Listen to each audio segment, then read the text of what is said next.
Berapa banyak orang yang ingin hidup pada hari ini, tapi kemarin sore malaikat maut sudah mencabut nyawanya.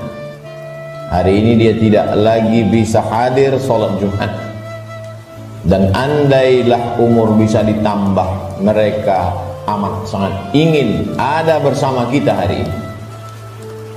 Berapa banyak pula orang yang hari ini, jam ini sehat walafiat, tapi ada yang dicabut Allah dari dalam badannya. Ruhnya masih bersemayam dalam jasad, tapi yang dicabut adalah nikmat iman dan Islam. Tak ada lagi rasa takutnya kepada Allah, sehingga meninggalkan sholat Jumat ringan saja, seperti meninggalkan sandal di tepi jalan.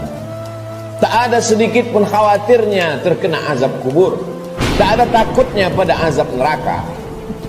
Laknat yang paling mengerikan bukan miskin, laknat yang paling menakutkan bukan sakit. Laknat adalah ketika tak ada rasa takut dalam hati. Maka ketika masih ada rasa cemas, rasa takut, bersyukurlah, berarti masih ada benih-benih iman dan Islam yang dipupuk, disiram dengan mendengarkan ceramah, tausiah, pengajian, khutbah, dan dia akan berbuah ketika dilaksanakan dalam bentuk amal saleh. Semakin zaman ini hebat, semakin canggih, maka rumah sakit semakin banyak, dokter-dokter spesialis lulusan luar negeri bertebaran seperti bintang di tengah langit. Tapi apakah umur manusia makin panjang? Tidak.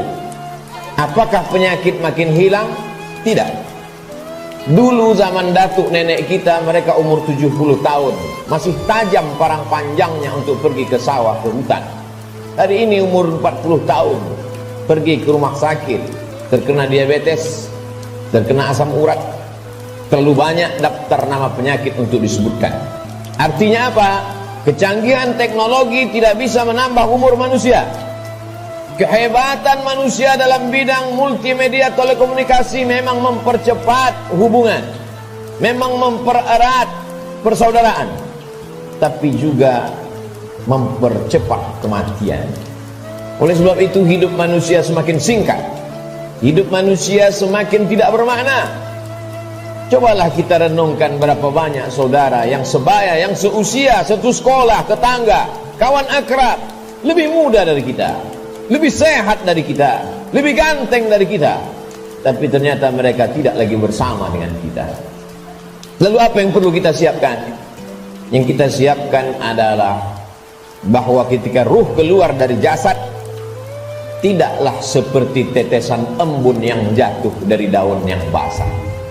Ketika ruh keluar dari jasad, tidaklah seperti air liur yang keluar dari mulut tak terasa.